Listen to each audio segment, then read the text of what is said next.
বন্ধুরা 2023 সালে শেষ পূর্ণিমা পালিত হবে 26শে ডিসেম্বর।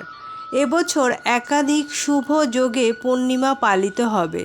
বছরের শেষ পূর্ণিমার তারিখ, পুজো, স্নানের সময় এবং মাহাত্ম্য সম্পর্কে বিস্তারিত জেনে নিন এই ভিডিওটির মাধ্যমে।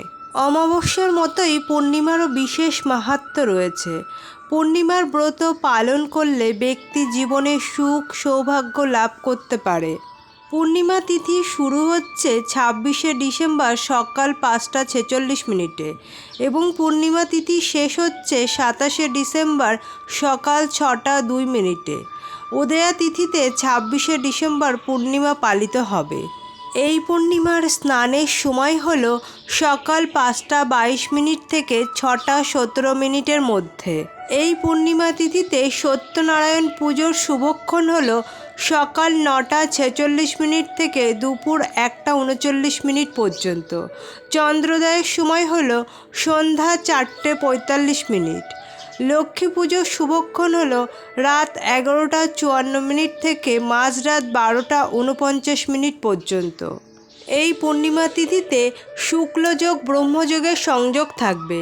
এই শুভ যোগে লক্ষ্মী, বিষ্ণু ও চন্দ্রের পূজা করলে গ্রহের অশুভ প্রভাব কমে যেতে পারে। অন্যদিকে এই তিথিতেই গীতা জয়ন্তী আবার অন্নপূর্ণা জয়ন্তীও পালিত হবে এই দিনেই। অতএব এই পূর্ণিমার উপবাস করলে অর্থ ও অন্ন পরিপূর্ণ থাকবে ব্যক্তির জীবন।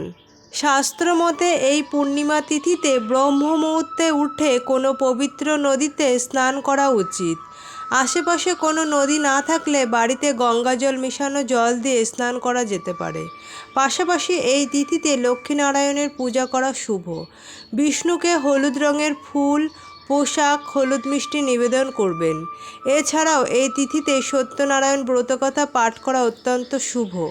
এই তিথিতে নিয়ম মেনে লক্ষ্মীনারায়ণের পুজো করলে জীবনে আনন্দ, সুখ, শান্তি বজায় থাকে। এছাড়াও পূর্ণিমার দিনে তুলসীর শিকড়ের মাটি দিয়ে পবিত্র নদীতে স্নান করলে লক্ষ্মী ও বিষ্ণুর আশীর্বাদ লাভ করা যায়।